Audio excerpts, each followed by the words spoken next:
بارک وسلم پر۔ حاضرین جمعہ، اللہ رب العالمین کے بے شمار احسانات میں سے سب سے بڑا احسان یہ ہے کہ اللہ تعالیٰ نے ہمیں دین اسلام پہ پیدا فرمایا، اور دین اسلام پر پیدا کرنے کے ساتھ مسلم گھرانے میں ہمیں پیدا فرمانے کے ساتھ ساتھ صحیح دین کو سمجھنے کی، حق پر چلنے کی، اس پر عمل پیرا ہونے کی جو توفیق دیا ہے، یہ ان تمام نعمتوں سے جسے ہم انعامات سمجھتے ہیں، ترقی کامیابی سمجھتے ہیں، ان تمام نعمتوں سے بہتر ہے کہ اگر یہ دین حق ہمارے عمل میں نہ ہوتا، ہمیں اس کی توفیق نہ ہوتی، تو آج ہم بھی نہ جانے کس کس کے سامنے جھک رہے ہوتے۔ جیسے آج ہمارے بہت سارے کلمہ گو بھائی اور بہت سارے کلمہ نہ پڑھنے والے بھائی آج دیکھیے بے شمار چیزوں کی طرف ان کے سامنے جھک رہے ہیں، اور ان سے اپنی مرادیں، اپنی حاجات، اپنی منتیں، اپنے کام کی کامیابی کی امیدیں لگائے بیٹھے ہوئے ہیں۔ یہ اللہ کا سب سے بڑا انعام ہے، لیکن انہی انعام یافتہ بندوں کو اللہ نے خطاب کیا، کلمہ نہ پڑھنے والوں کو نہیں، یا کلمہ پڑھ کر کے پھر بھی شرک کے اندر ملوث ہونے والوں کو نہیں، ان کو اللہ نے خطاب کیا جو شرک سے بچے ہوئے ہیں، جو کلمہ پڑھتے ہیں، دین اسلام پہ قائم ہیں، اللہ اور اس کے رسول کے احکام پہ عمل پیرا ہیں، ان کو اللہ نے خطاب کیا اور کہا یا ایھا الذین آمنوا، اے وہ لوگوں جو ایمان لائے ہو، مومن ہو، اے مومنوں، قوا انفسکم واہلیکم نارا، تم خود اپنے آپ کو اور اپنے گھر والوں کو جہنم سے بچاؤ۔ صاف مطلب ظاہر ہے کہ جہنم سے کسے بچانے کا حکم دیا جا رہا ہے؟ جو ایمان والے ہیں، توحید والے ہیں، انہیں کہا جا رہا ہے کہ تم اپنے آپ کو جہنم سے بچا لو۔ باقی جو ایمان والے نہیں ہیں، توحید والے نہیں ہیں، ان کو نہیں کہا گیا۔ کیوں؟ اس لیے کہ اگر اسی پر ان کی وفات ہوئی، شرک اور کفر پہ وفات ہوئی، تو ان کے لیے جہنم فکر سے بچنے کا کوئی چانس ہی نہیں۔ اس لیے ایمان والوں کو کہا گیا کہ جب تم نے کلمہ پڑھ لیا ہے، توحید پر قائم ہو، تو دیگر اعمال میں، دیگر اخلاق میں، معاملات میں، جو ہے کردار میں، اپنے آپ کو جہنم سے بچا لو، اس میں کوتاہی نہ ہونے پائے۔ اس لیے کہ جہنم کے سے بچنے کا تم نے سند تو لے لیا ہے، تم نے سرٹیفکیٹ تو لے لیا ہے، جنت کا آئی ڈی کارڈ تو لے لیا ہے، لیکن آئی ڈی کارڈ سے کام نہیں چلے گا۔ اس کے لیے کہیں ایسا نہ ہو کہ تمہاری آئی ڈی کارڈ ریجیکٹ ہو جائے یا اس میں کچھ کمی نہ آ جائے، تو اپنے آپ کو جہنم سے بچاؤ۔ یعنی عبادات میں، معاملات میں، اخلاقیات میں، عادات اور کردار میں اپنے آپ کو جہنم سے بچانے والے طریقے کو اپناؤ۔ ساتھ میں اللہ نے کہا وقودها الناس والحجارہ، وہ جہنم جس کے ایندھن انسان اور پتھر ہیں، انسان اور پتھر اس میں جلائے جائیں گے، علیہ ملائکۃ شداد، اور اس پہ سخت، طاقتور، مضبوط فرشتے نگراں متعین ہیں، جس سے کوئی چھوٹ کر کے بھاگ نہیں سکتا، وہاں سے نکلنے کی کوئی گنجائش نہیں ہے۔ اس پہ فرشتے متعین ہیں جو شداد ہیں، سخت ہیں، پاورفل ہیں، وہاں سے نکلنے کا کوئی چانس نہیں ہے۔ لا یعصون اللہ ما امرہم ویفعلون ما یؤمرون، اللہ نے کہا وہ فرشتے اللہ کے حکم کی نافرمانی نہیں کرتے، اللہ جو انہیں حکم دیتا ہے اس کی وہ نافرمانی نہیں کرتے، اور جو انہیں حکم دیا جاتا ہے اسی پر عمل پیرا رہتے ہیں، اس سے آگے نہیں بڑھتے۔ تو اس جہنم سے اللہ نے بچانے کا ہمیں اور آپ کو، اہل ایمان کو خطاب کیا کہ تم اپنے آپ کو جہنم سے بچا لو، کلمہ پڑھ لینا یا توحید کو اپنا لینا یہ صرف جہنم سے بچنے کے لیے، جنت میں جانے کے لیے کافی نہیں ہے۔ اس لیے کہ آپ پورے قرآن میں پڑھ جائیے، پورا قرآن کھول کے دیکھیے، جہاں بھی اللہ نے ایمان والوں کا تذکرہ کیا ہے، اہل جنت کا تذکرہ کیا ہے، کامیاب لوگوں کا ذکر کیا ہے، جہنم سے بچنے والوں کا ذکر کیا ہے، آپ دیکھیے پورے قرآن میں کہیں بھی ایسا نہیں ہے کہ ایمان کے ساتھ عمل کو نہ جوڑا، ہر جگہ آمنوا وعملوا الصالحات، ایمان کے ساتھ عمل صالح کو جوڑ دیا کہ ایمان لانے کے بعد جب عمل صالح کریں گے تو جنت ملے گی۔ عمل صالح کے بغیر صرف کلمہ پڑھ لینے، توحید کے اپنا لینے سے جنت فکس نہیں ہو جاتی۔ وہ الگ مسئلہ ہے کہ آخری مرحلہ یعنی آخری انجام جنت میں جائے گا، وہ ایک الگ چیز ہے، لیکن جہنم میں بھگتنے کے بعد، اور جب عمل صالح رہے گا تو پہلے مرحلے میں جنت میں جائے گا۔ تو جنت میں جانا یا جہنم سے بچنا جب بات کیا جاتا ہے تو وہ لاسٹ والا مرحلہ نہیں کہ جلنے کے بعد، اس میں عذاب بھگتنے کے بعد، سڑنے کے بعد، جب جل کر کے کوئلہ ہو جائیں گے اس کے بعد جہنم سے نکالے جائیں گے، پھر ماؤل حیات میں غسل دینے کے بعد جنت میں داخل کیے جائیں گے، وہ والا نہیں۔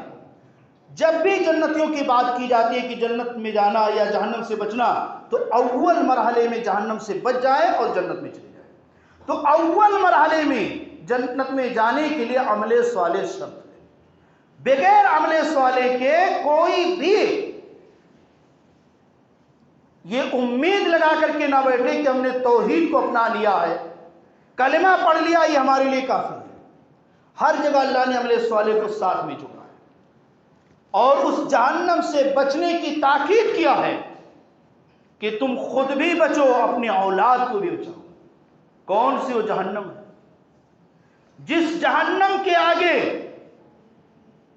ہمارے دنیا کے مال و دولت، دنیا کے جاہ و جائیداد، دنیا کے دوست اور احباب کوئی بھی کام نہیں آئے گا۔ اللہ تعالیٰ نے سورہ معارج کے اندر اس کا نقشہ کھینچا ہے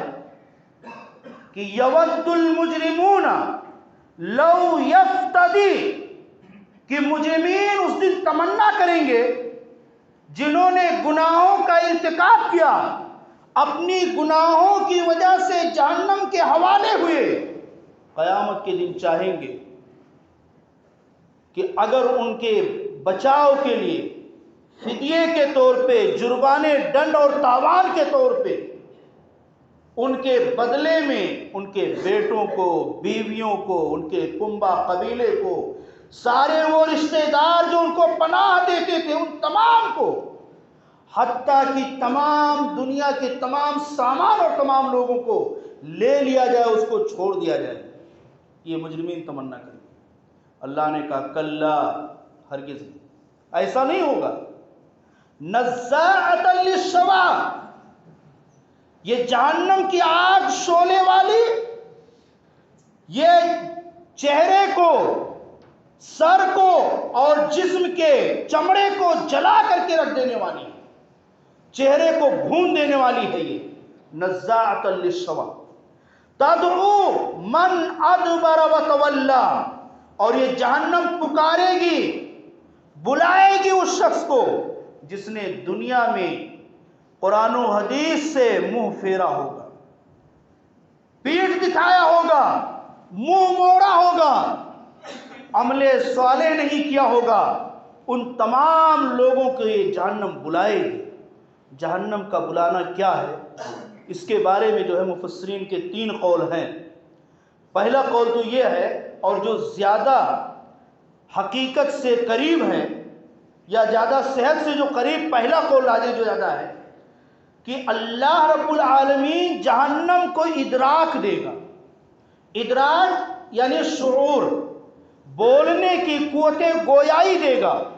اور جہنم شعور کر کے، ادراک کر کے اللہ کی دی ہوئی قوت گویائی سے وہ بولے گی۔ اور وہ اللہ جس نے ہمیں بلایا ہے، ہمارے منہ میں گوشت کا ایک چھوٹا سا ٹکڑا زبان کی صورت میں رکھ کے ہمیں بولنے کی جو طاقت دیا ہے، وہ اللہ جہنم کو، بے جان چیزوں کو، لکڑیوں کو، پتھروں کو بھی بلوانے پہ قادر ہے، اور ساری چیزوں کی شہادتیں موجود ہیں۔ اللہ کے رسول صلی اللہ علیہ وسلم کا وہ واقعہ، جس کھجور کے تنے پہ آپ ٹیک لگا کر کے خطبہ دے رہے تھے، جب ممبر پہ خطبہ دینے لگے وہ سسک سسک کے رو رہا تھا۔ اسی طرح سے آپ صلی اللہ علیہ وسلم کا یہ کہنا کہ نبوت سے پہلے مکہ کے جو پتھر مجھے سلام کیا کرتے تھے، آج بھی میں ان پتھروں کو پہچانتا ہوں، پتھر سلام کیا کرتے تھے۔ تو یہ ساری چیزیں دنیا میں ہو چکی ہیں، بے جان بول چکے ہیں۔ اللہ رب العالمین اس بے جان جہنم کو، وہ بے زبان جہنم کو بھی شعور دے گا، قوت گویائی دے گا، وہ خود پکارے گی، آؤ میں تمہارا ٹھکانہ ہوں۔ اور ایک قول مفسرین کا یہ ہے کہ اللہ کے فرشتے پکاریں گے، جو جہنم پہ نگراں متعین ہے وہ پکاریں گے، اور وہ بلائیں گے کہ آؤ مجرموں، یہ تمہاری جگہ ہے۔ دنیا میں قرآن و حدیث سے، اللہ کی عبادت سے غفلت برتتے تھے، منہ موڑتے تھے، آؤ یہ تمہارا ٹھکانہ، یہ فرشتے پکاریں گے۔ اور تیسرا قول یہ ہے کہ یہ صرف ایک مثال بیان کی گئی ہے، مثال دی گئی ہے کہ اس طرح سے ہوگا، یعنی جہنم ان کا ٹھکانہ ہوگا، حقیقت میں پکارنا نہیں ہوگا۔ لیکن زیادہ مفسرین کا رجحان اسی طرف ہے کہ جہنم حقیقت میں پکارے گی، وہ پکارنا جہنم کا پکارنا ہوگا، اللہ تعالیٰ اسے قوت گویائی دے گا۔ اسی بات کی طرف زیادہ مفسرین کا رجحان ہے۔ تو اللہ نے فرمایا تدعو من ادبر وتولی، کہ یہ جہنم پکارے گی جس نے پیٹ پھیرا ہوگا، منہ موڑا ہوگا۔ اور ایک جگہ اللہ تعالیٰ نے اس جہنمی کے اندر جانے والوں کا تذکرہ کیا، اور کس انداز میں اللہ نے کہا کہ آج دنیا کے اندر آدمی اگر بڑے عہدے پر ہے، بڑے منصب پہ ہے، بڑا پیسہ والا ہے، کوئی بھی جرم کرتا پھرے، اس کا کوئی بال باقا نہیں کر سکتا، اس کا کچھ بگاڑ نہیں سکتا۔ آدمی بہت ہوگا، پکڑا جائے گا، پیسہ دے کے چھوٹ جائے گا، سورس لگا کے چھوٹ جائے گا۔ لیکن قیامت کے دن ایسا نہیں ہوگا۔ اللہ تعالیٰ نے فرمایا وَأَمَّا مَنْ أُوتِيَ كِتَابَهُ بِالشِّمَالِ، جس کا نامہ اعمال اس کے بائیں ہاتھ میں دیا جائے گا، نامہ اعمال بائیں ہاتھ میں دیا جائے گا۔ اور ایک جگہ ہے مِن وَرَاءِ ظَهْرِهِ، پیٹھ کے پیچھے سے۔ دونوں آیتوں میں مفسرین نے تطبیق ہی دیا ہے کہ بائیں ہاتھ میں پیٹھ کے پیچھے سے پکڑایا جائے گا۔ یہ نفرت کی، اس سے ناراضگی کی علامت ہوگی کہ اس کا سامنا کرنا، چہرہ دیکھنا بھی گوارا نہیں کرے، اس کو پیچھے سے پکڑایا جائے گا۔ اتنے متنفر اور اتنے غضبناک جو ہے اس سے برتاؤ کیا جائے گا کہ پیٹھ کے پیچھے سے بائیں ہاتھ میں نامہ اعمال پکڑا دیا جائے گا۔ تو جب بائیں ہاتھ میں نامہ اعمال پکڑایا جائے گا، فَيَقُولُ يَا لَيْتَنِي لَمْ أُوتِيَ كِتَابِي، کہے گئے کاش یہ کتاب، یہ نامہ اعمال مجھے دیا ہی نہیں جاتا۔ بے عینی سمجھ لیجیے کہ آج بورڈ کا ایگزام ہوتا جس کی کوئی حیثیت نہیں ہے، آخرت کے مقابلے میں کوئی حیثیت نہیں ہے، لیکن پھر بھی دنیاوی اعتبار سے 2, 5, 10% جو حیثیت ہے، ایک بچہ جب 90 کے اوپر لاتا ہے تو بڑی خوشی کے ساتھ آتا ہے اور کہتا ہے لو میرا رزلٹ آیا ہے، اور واٹس ایپ پہ اسٹیٹس پہ ڈالتا ہے، انسٹاگرام پہ ڈالتا ہے، اور دنیا بھر کی سوشل میڈیا پہ اس کو شو کرتا ہے، پورے جان پہچان اور غیر جان پہچان سب کو دکھاتا پھرتا ہے، میرا رزلٹ آیا اتنا پرسنٹیج۔ لیکن جب بچہ سارے سبجیکٹ میں فیل ہوتا ہے یا اکثر میں فیل ہوتا ہے، 1-2 میں پاس ہوتا ہے، تو کیا کرتا ہے؟ وہ اسکول میں رزلٹ ملتا ہے وہی پھاڑ کے پھینک دیتا ہے، گھر پہ نہیں دکھاتا ہے۔ اسی طرح یہ مجرمین بائیں ہاتھ والے کہیں گے یا لیتنی لم اوت کتابیہ، کاش یہ نام اعمال، یہ رزلٹ دیا ہی نہ جاتا۔ اور آگے کہے گا یا لیتنی لم اوت کتابیہ، کہ مجھے یہ نام اعمال نہ دیا جاتا، اور ما یغنی عنی مالیہ ہلک عنی سلطانیہ، کہ میرا مال بھی تباہ ہو گیا، میری سلطنت اور بادشاہت بھی چلی گئی، میں کوئی چیز یہاں نہیں پا رہا ہوں، میں اپنی سلطنت، اپنے منصب، اپنے جاہ و جلال میں سے کچھ بھی یہاں نہیں پا رہا ہوں۔ دنیا میں میرا بڑا نام تھا، بڑا آدمی تھا، بڑے عہدے پہ تھا، میرے نام کا سکہ چلتا تھا، لیکن آج یہاں کچھ بھی نہیں دکھ رہا، سب برباد ہو چکا ہے، پیسہ بھی گیا، مال بھی گیا، سلطنت بھی گئی۔ اللہ اس کے بعد کہے گا خذوہ فغلوہ ثم الجحیم صلوہ، فرشتوں کو حکم دے گا کہ اسے پکڑو، اسے جہنم میں ڈال دو، 70 ہاتھ کی زنجیر میں اس کو جکڑ دو، 70 گز کی زنجیروں میں جکڑا جائے گا، اور جکڑ کر کے جہنم میں داخل کیا جائے گا، اور جب داخل کیا جائے گا تو جہنم میں برسہ برس جلتا ہوا چلائے گا، چیخے گا، روئے گا، کھانے کے لیے کہے گا،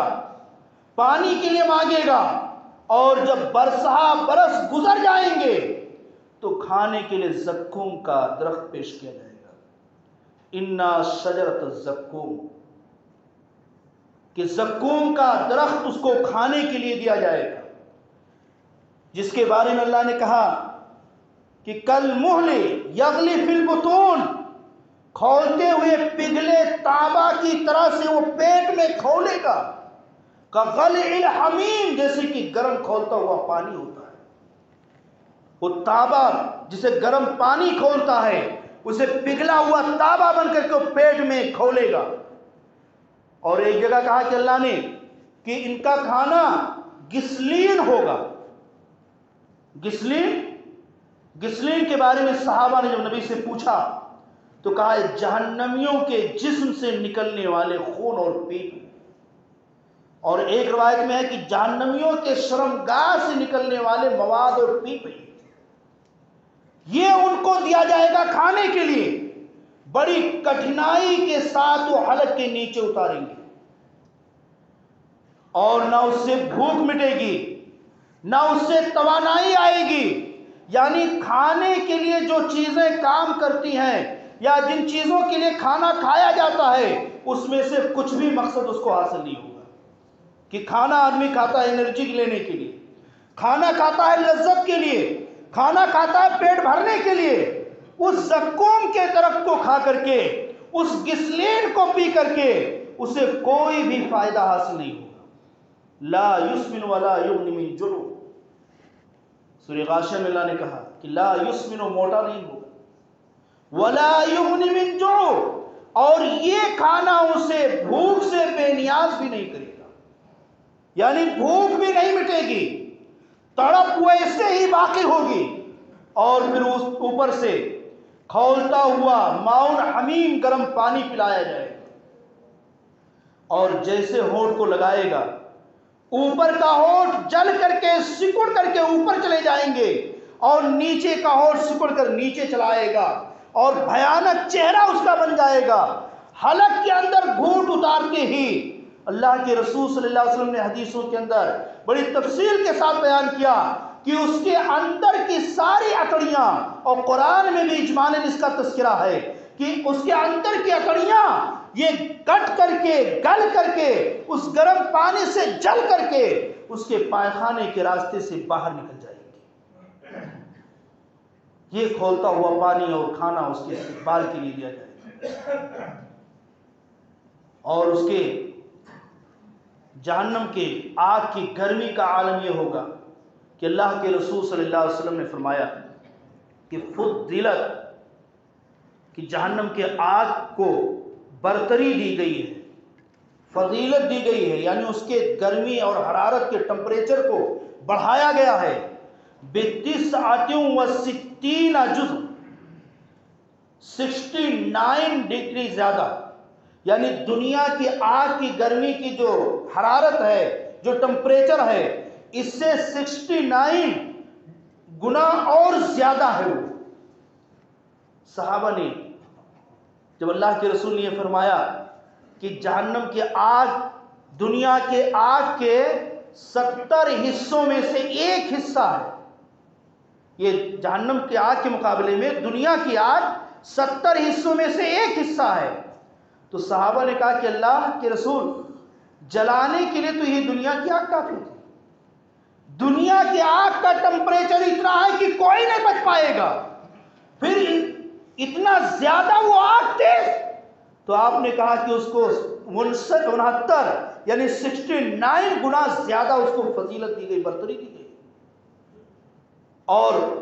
اس کے بعد فرمایا کہ کل جزء حرھا، کہ اس کے ہر درجے کی حرارت اور ہر درجے کی گرمی دنیا کے آگ کی حرارت کے برابر ہے۔ ایسا بھی نہیں ہے کہ اس میں درجات زیادہ ہیں تو اس کی حرارت کی ڈگری ٹمپریچر کم ہو، ایسا نہیں، دنیا کے آگ کا جو ٹمپریچر ہے اسی طرح اس کے 70 حصوں کا ہے، ہر حصے کا ٹمپریچر ہے، اور 70 گنا وہ آگ اس سے زیادہ ہے، اور گہرائی کا یہ عالم ہوگا۔ حضرت ابو ہریرہ بیان کرتے ہیں کہ اللہ کے رسول صلی اللہ علیہ وسلم کے پاس بیٹھے ہوئے تھے کہ ایک آواز آئی، اللہ کے رسول نے فرمایا کہ تم یہ جانتے ہو آواز کیسی ہے؟ صحابہ نے کہا اللہ و رسول عالم۔ آپ نے فرمایا ھذا حجر، یہ پتھر ہے، رمیا فی النار، جو جہنم میں پھینکا گیا تھا، منذ 70 خریفا، آج سے 70 سال پہلے، 70 سال پہلے جہنم میں پھینکا گیا تھا، اور آج وہ جا کر کے اس کے تہ میں پہنچا ہے، اس کی یہ آواز۔ اور ایک دوسری حدیث کے الفاظ جس کے راوی حضرت انس رضی اللہ تعالیٰ عنہ، اس میں ہے کہ اللہ کے رسول صلی اللہ علیہ وسلم نے فرمایا کہ 7 موٹی تازی اونٹنیوں کے برابر وزن کا پتھر اگر جہنم کے اندر پھینکا جائے تو 70 سال گزر جائیں گے لیکن وہ تہ تک نہیں پہنچ پائے گا، اتنا گہرا ہے یہ جہنم۔ اس جہنم سے اللہ نے بچنے کا ہمیں کہا ہے، اور اس جہنم سے بچنے کے لیے، اپنے آپ کو بچانے کے لیے جہاں بہت ساری چیزوں کی ضرورت ہے، وہیں پہ سب سے پہلی چیز جو اسلام کے ارکان میں، اعمال میں سے سب سے پہلا رکن ہے، وہ نماز، کہ نماز کی پابندی ہو۔ اللہ کے رسول نے فرمایا اول یحاسب بہ العبد یوم القیامہ، کہ سب سے پہلی چیز بندے کا قیامت کے دن جو حساب لیا جائے گا، محاسبہ کیا جائے گا، وہ نماز ہوگی۔ اور اگر نماز درست تو سارے اعمال درست، نماز اگر فاسد نکلی تو سارے اعمال فاسد نکلیں گے۔ یعنی نماز ایک کسوٹی ہوگی، نماز ایک معیار ہوگا، ایک میزان ہوگا کہ اگر نماز صحیح ہے تو باقی اعمال کو دیکھا جائے، باقی چیزوں کو دیکھا جائے، وہ بھی صحیح نکلیں گے۔ اور اگر نماز فاسد نکلی، نماز کے اندر کوتاہی نکلی، اس کے اندر کمی نکلی، تو اللہ کے رسول نے فرمایا کہ سارے اعمال اس کے فاسد نکلیں گے۔ اس لیے سب سے پہلے نماز کے تعلق سے محاسبہ کیا جائے گا، نماز صحیح ہے تو پیچھے کے اعمال بھی پرکھے جائیں، وہ بھی صحیح نکلیں گے، باقی اعمال بھی دیکھے جائیں، اور اگر نماز صحیح نہیں ہے تو باقی اعمال کو دیکھنے کی ضرورت، وہ بھی فاسد نہیں ہے۔ اور اسی لیے اسلام کا پہلا رکن نماز قرار دیا گیا اعمال میں. ایمانیات میں کلمہ شہادت کا اقرار ہے، تو ایمانیات کو بھی اگر لے لیں تو نماز دوسرے نمبر پہ آتا ہے. اور اگر ایمانیات کو، ایمان کو چھوڑ دیں، کلمہ شہادت کی گواہی ایمان میں سے آتا ہے، اگر اس کو چھوڑ دیں تو اعمال میں جو 4 رکن ہیں ان میں سب سے پہلے نماز کا تذکرہ ہے، دوسرے نمبر پہ زکوٰۃ کا ہے، تیسرے پہ روزے اور چوتھے نمبر پہ حج کا ہے. تو سب سے پہلے اس کا تذکرہ کیا. اسی طرح ابو ہریرہ کی ایک اور روایت ہے، ٹائم ہو رہا ہے، باتیں بہت ہیں، اختصار کے طور پہ، کہ جہنم سے بچنے کے اعمال میں یا بچنے کے طریقوں میں سب سے ضروری ہے آج کے ماحول میں